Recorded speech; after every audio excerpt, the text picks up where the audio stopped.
When my daughter told me, "Well then, don't expect to stay," it wasn't in anger, it wasn't yelled. It was said with the same voice she once used to ask if I wanted tea, calm, flat, like I'd asked too much.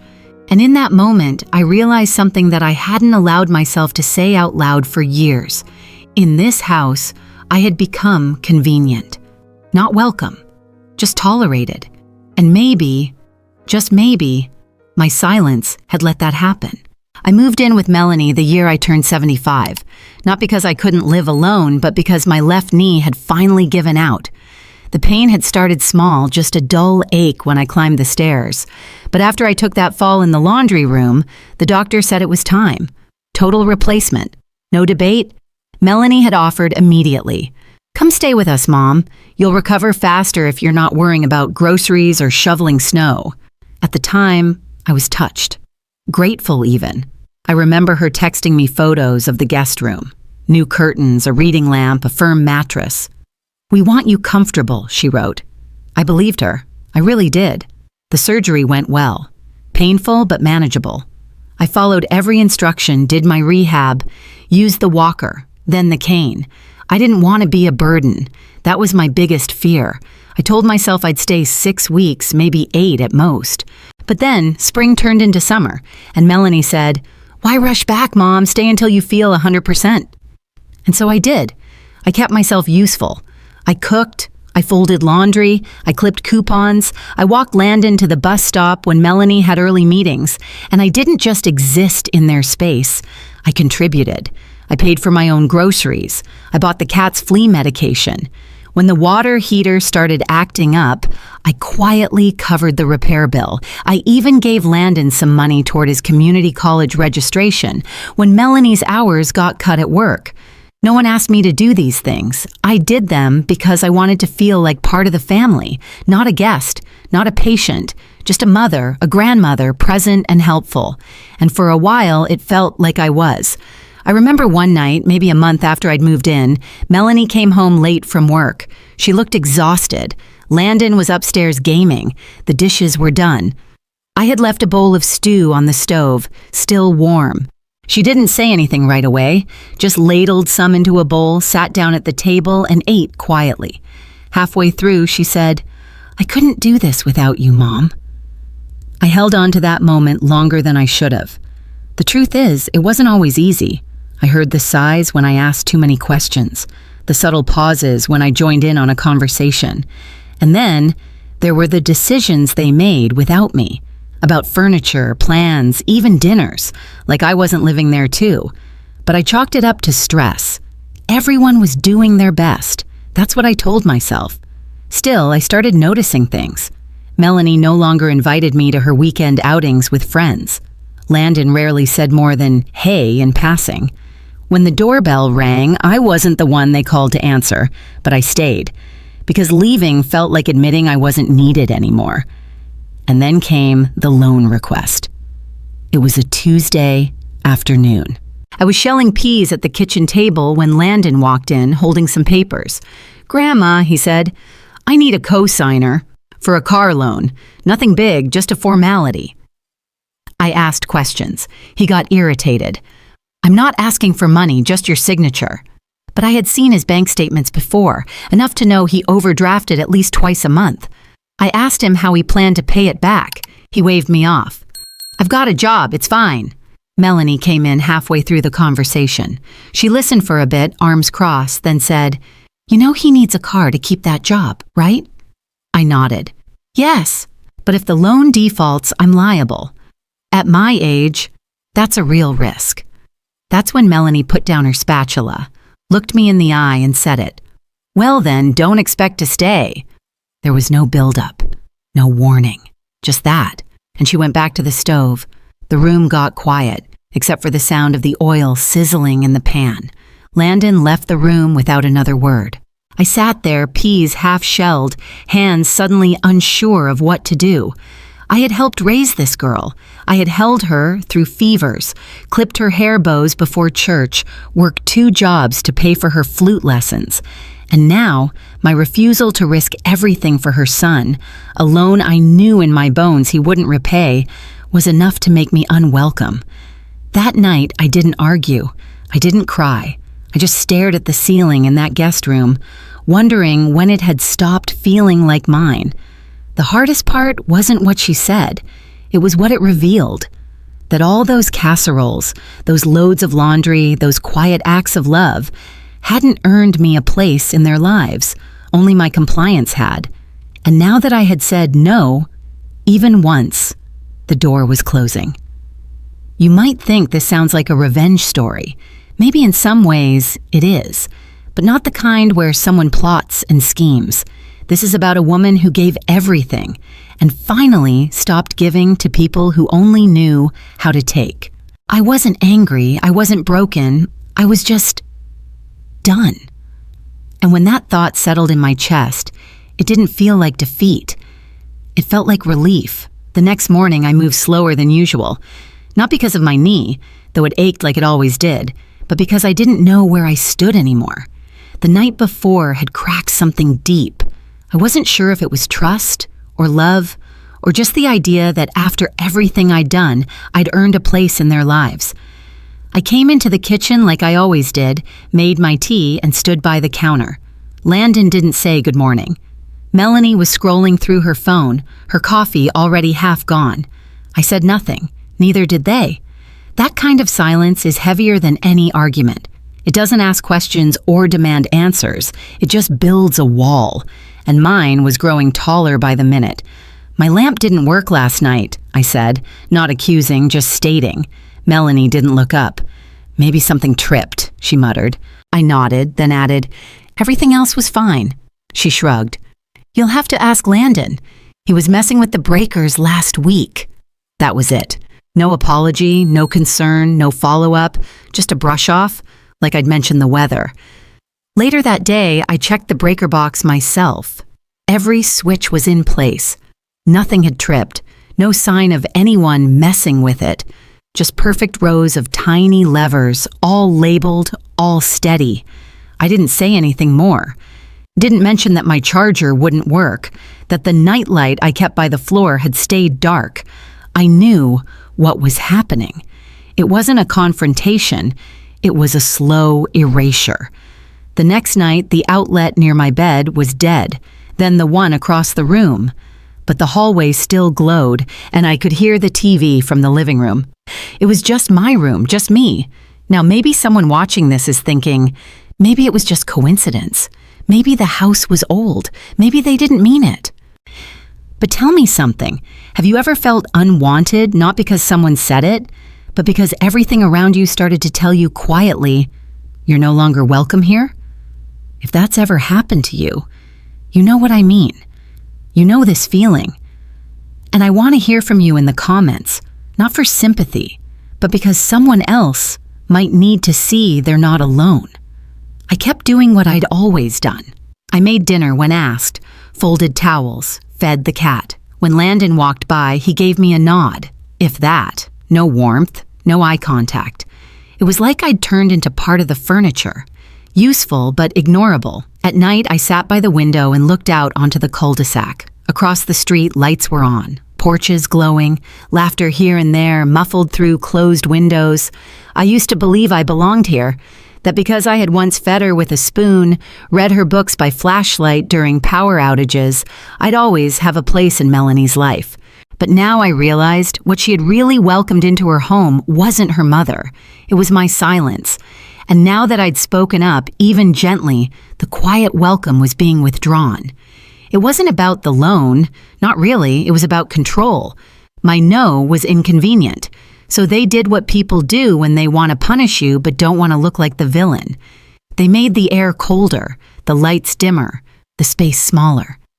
One evening, as I was brushing crumbs off the kitchen counter after dinner, Melanie said, without looking up, "I've been thinking that back room might work better as a workspace now that you're moving on soon." I stood still, the dish towel in my hand. She didn't ask. She told, and I understood what she meant. It wasn't a threat. It was a gentle shove, the kind you give to someone who's overstayed. I wanted to scream or cry. Or demand that she remember all the nights I sat up with her when she had croup, or how I worked double shifts when her father left so she could have birthday parties like the other girls. But I didn't, because I knew it wouldn't change a thing. They didn't forget, they just didn't care. That night, I sat in my dark room, because now even the overhead light flickered, and I realized something I'd been avoiding for a long time. I was no longer part of their story. I was a footnote, a side character they tolerated out of habit, not love. And love, real love, shouldn't feel like you're walking on eggshells just for existing. I didn't say a word to Melanie or Landon that night. I made my tea, took my pills, sat by the window and watched the street grow quiet. Inside me, though, something stirred. Not rage, not revenge, but resolve. If I wasn't wanted here, I wouldn't beg to stay. And if my voice no longer held weight in this house, I would use it somewhere else. Quietly, without noise, but with purpose. The next morning, I woke early and made pancakes. Not because they asked, but because I wanted one last morning to feel like I used to. I set 3 plates, made coffee, poured juice. They didn't come down. So I sat alone and ate in silence. And in that silence, I knew this wasn't my home anymore. It hadn't been for a while. I used to think that if you didn't slam the door, then maybe it wasn't really shut. That if no one said the words out loud, "We don't want you here anymore," then maybe they didn't mean it. But I learned that people don't always need to yell to erase you. Sometimes they just stop seeing you. After the pancake morning, I stopped setting the table for 3.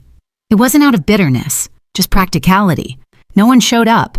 Landon was usually out the door before I even got out of bed, and Melanie seemed to have made a habit of eating in the car on her way to work. I began making toast. Quiet, simple, 1 plate, 1 cup. Just for me. No one asked if I was okay. No one noticed that I didn't sit in the living room anymore. I started keeping to my room. It had become my little island. Dimly lit, outlets still failing, but mine in the way a last corner becomes a shelter. I sat by the window a lot, watching the mail truck, the neighbors walking their dogs, the wind rustling the trees. I stopped turning on the lamp that didn't work. I stopped asking about it too. As the days passed, the silence stopped feeling awkward and started feeling permanent. Melanie didn't talk to me unless it was about laundry or dinner. Landon never spoke unless he needed something, usually with a grunt from the hallway or a half-shouted, "Grandma, have you seen my charger?" One afternoon, I walked into the kitchen just as Melanie was ending a call. She clicked off the speaker and looked up, surprised.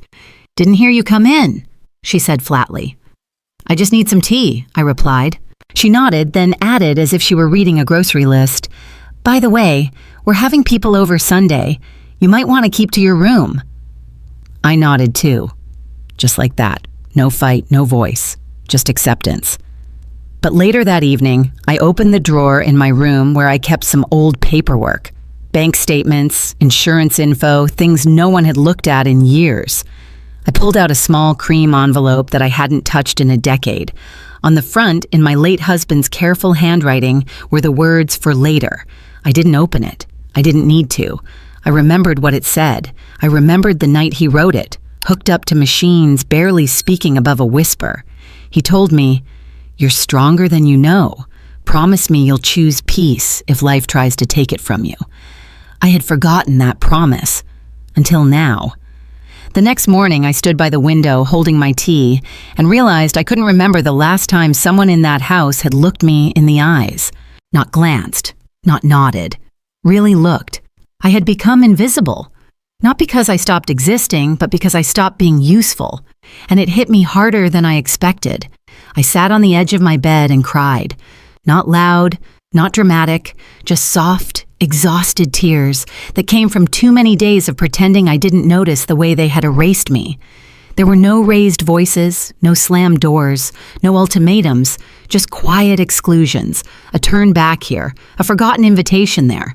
That's the thing about being erased. It happens so slowly, you almost thank them for it. I didn't tell anyone I was upset. I still made dinner when asked. I still folded towels and restocked the toilet paper. I still answered Melanie's, "Could you watch the cat while we're out?" with a polite, "Of course." But inside, I was folding up the parts of myself I had once shared so freely, my time, my money, my presence, and packing them away, one by one. That Sunday when the guests came over, I stayed in my room just like Melanie suggested. I heard the laughter. I heard the music. At one point, I heard Landon's voice telling a story I'd heard a dozen times. One he always made sound like he'd figured it out all on his own, though I'd been the one who helped him through it. No one came to ask if I needed anything. No one knocked. I wasn't even an afterthought. I was nothing. I had never felt that before. Not after my husband died, not even during chemo, not even on the night I came home from the hospital and had to figure out how to walk again with a walker and no help.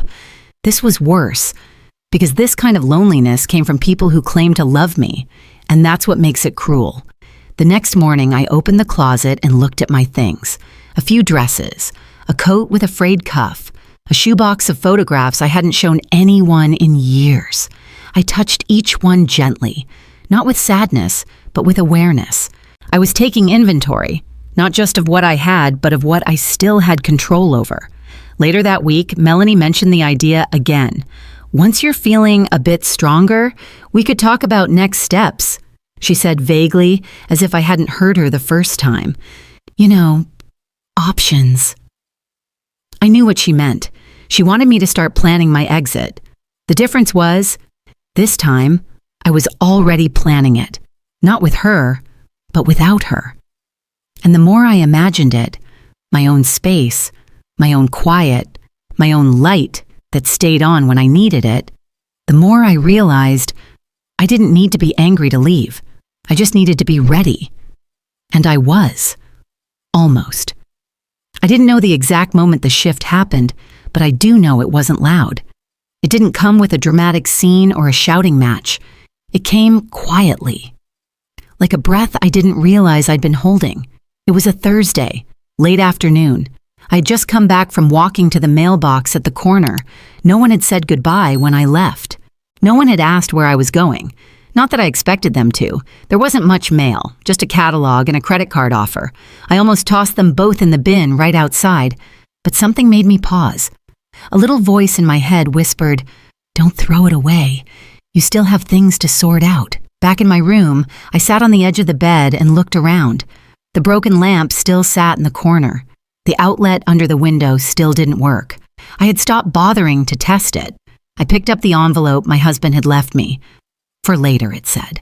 I hadn't opened it in years, but this time I did. His handwriting was still neat, even near the end. He'd written, "If you're reading this, it means life gave you another reason to think you were small. Let me remind you, you are not. You've carried everyone long enough. Now please carry yourself and don't apologize for doing it." I sat there a long time, the letter in my lap, my eyes damp but calm. He was right. I had carried them. All of them.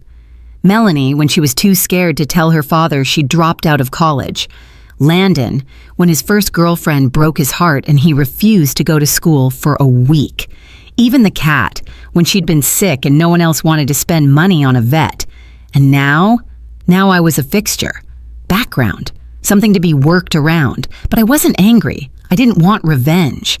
I just wanted peace. That evening, Melanie came home late. I was stirring soup in the kitchen.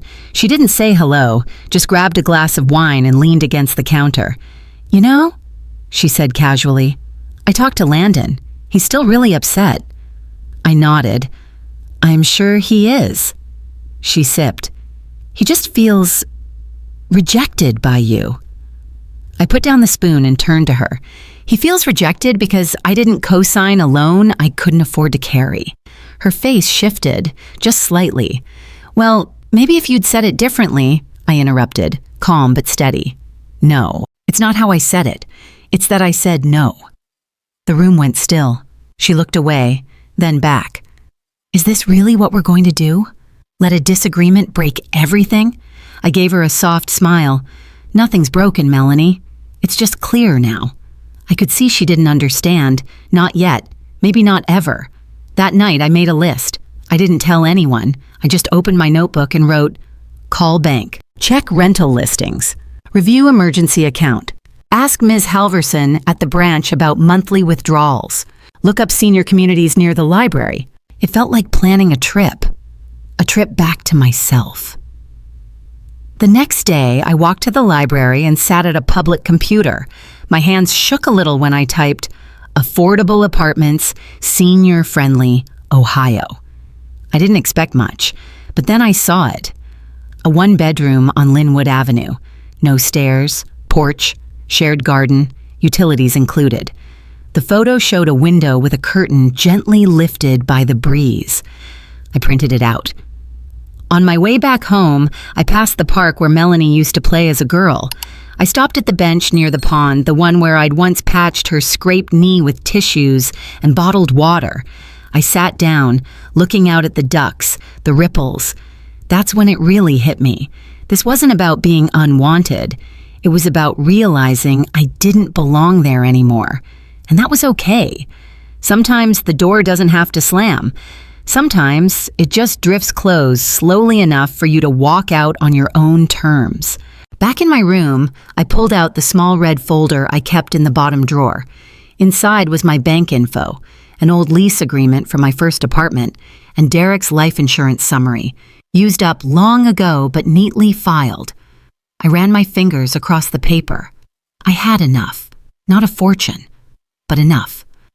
That weekend, I called the bank and asked to speak with Ms. Halverson. She had helped me before. She remembered me. "Mrs. Whitmore," she said warmly, "what can I help you with?" "I need to know how much I can draw monthly without penalty. I'm considering moving into my own place." She walked me through it all. Clear, professional, no judgment. "You've been wise with what you have," she said. "You'd be just fine. Modest but independent." That word, independent, wrapped around me like a quilt. I hung up and smiled. Then I made another list. Call the number on the listing. Schedule a viewing. Don't tell anyone. Not yet. That evening, as I folded laundry, Melanie walked by the room. She paused. "You've been quiet lately," she said. I nodded. "Just thinking," she shrugged. "Okay, well, let me know if you need anything." And for once, I didn't feel like I needed to answer, because I finally knew. I wasn't waiting anymore. Not for her kindness, not for Landon's apology. I was planning something that had nothing to do with them. And for the first time in a long time, that felt good.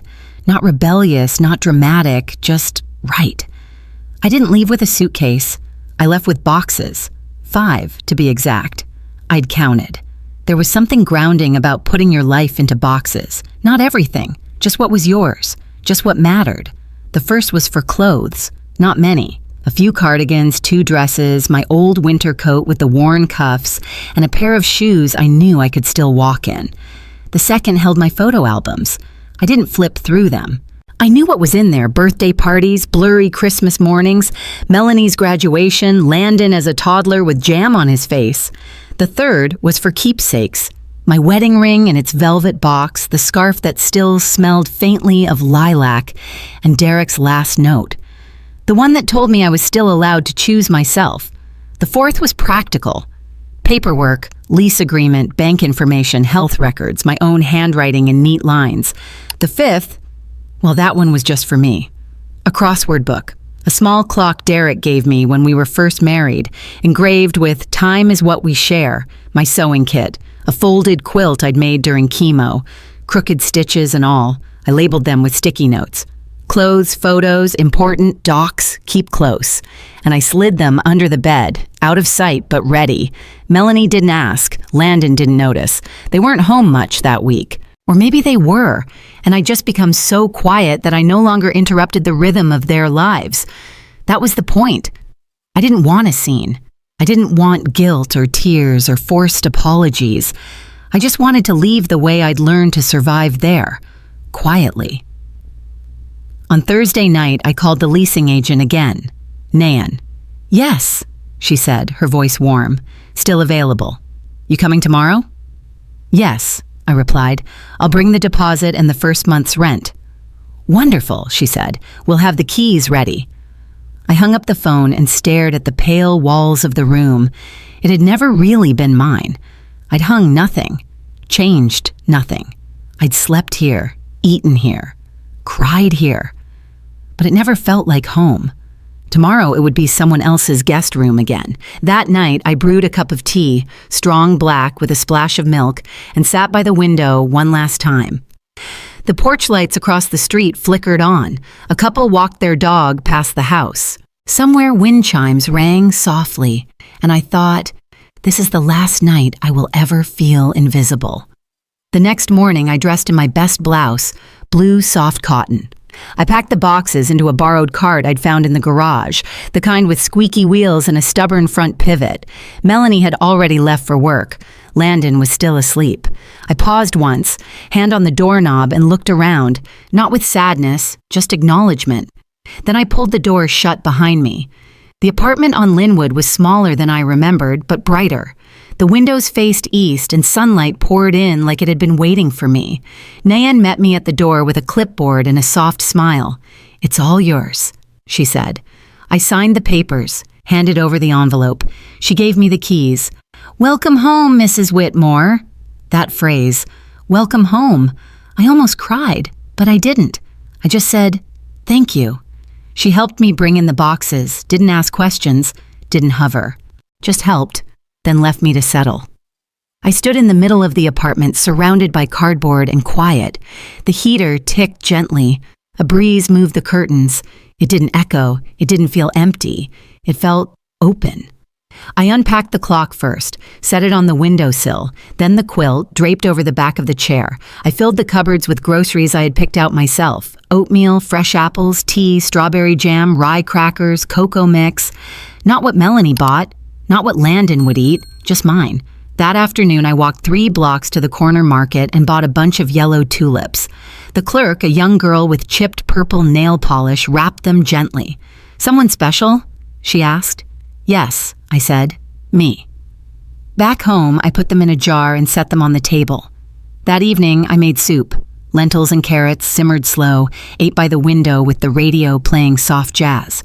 No questions, no noise. No one cutting the lights to remind me I wasn't wanted.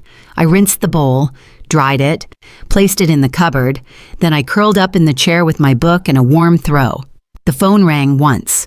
Lydia. I let it go to voicemail. It wasn't time yet. Later that night, I lit a candle, lavender-scented small flame. It filled the room with soft light, and in that glow, I whispered something I hadn't said in years. "This is mine." Not out of ownership, but out of peace. I didn't need to prove anything to anyone. I didn't need to explain why I left. I had done it gently, cleanly, not for revenge, but for restoration, and no one even knew. That was the most powerful part. Not that I had gone, but that I had saved myself, without a sound. 2 weeks after I moved out, I received the first voicemail from Melanie. "Hey, Mom, just checking in. I wasn't sure if you had everything you needed. You didn't leave a forwarding address. Call me?" I didn't. Not out of spite, but because I was still building my peace. And I wasn't ready to let her back in just because the silence had become inconvenient for her. The next message came a few days later. This time her tone was different, more hurried. "Landon's been asking about you. We weren't expecting you to leave like that. Just let me know you're okay. Please." I was okay. In fact, I was better than okay. I spent mornings walking the small trail behind my apartment complex. I made a habit of reading at the park bench under the oak tree near the library. I joined the Wednesday morning knitting circle, even if my stitches were still crooked. No one here knew me as the woman who had once made herself smaller in her daughter's house. I was just Elaine, the woman with kind eyes and a steady gait and a warm laugh. I hadn't heard laughter from myself in a long time. It surprised me the first time it came out, and that, to me, was proof I had chosen right. Then came the letter. It arrived one quiet morning, tucked among grocery flyers and electric bills. The envelope was thin, the handwriting messy, Melanie's. Inside, a short note. "I didn't mean what I said. I was just overwhelmed. You didn't deserve that. I hope you're okay. I'd like to visit, if you'll have me." I folded the letter once, gently. Then I placed it in the drawer next to Derek's. I didn't answer. There's a difference between forgiveness and return, and I had already returned to something far more important, myself. 2 more weeks passed, then a knock at the door. Through the peephole, I saw her, Melanie, standing alone. No Landon, no flowers, just her, holding her own hands. I opened the door slowly. Her face fell into something between relief and regret. "I just wanted to see you," she said. "I didn't know where else to go." I nodded. "You found me." She looked around the small space. The tulips were gone by then, replaced by daisies from the corner shop. My quilt was folded neatly on the back of the couch. Soup simmered on the stove. "You've made it cozy," she said. "I've made it mine," I replied. Melanie blinked. Beinged, then looked down at her feet. "I guess I just never realized how much you did for us, until it was quiet." I let that sit in the air for a while. Then I said, "That's usually when people start hearing things, when everything else stops making noise." She didn't deny it. She didn't make excuses. She just said, "I'm sorry." And in her voice, I heard it. Not the guilt, not the fear of losing the inheritance she once assumed was hers, but the realization that she had lost something far harder to earn back, my trust. "I know I messed up," she continued. "I just hope someday we can sit down again, like before." I gave a soft smile. "There won't be a before again, Melanie, but that doesn't mean there can't be something after." She nodded. Tears welled but didn't fall. "I understand." I stepped back, just slightly, enough to let her know I wasn't shutting the door, but I wasn't opening it all the way either. "Would you like some tea?" I asked. She looked up, surprised. "I would love that." She stepped inside, carefully, like someone entering a museum. I poured 2 cups, sat across from her. We didn't talk much. Sometimes, silence is the only honest language between 2 people learning how to start over. She left before sunset.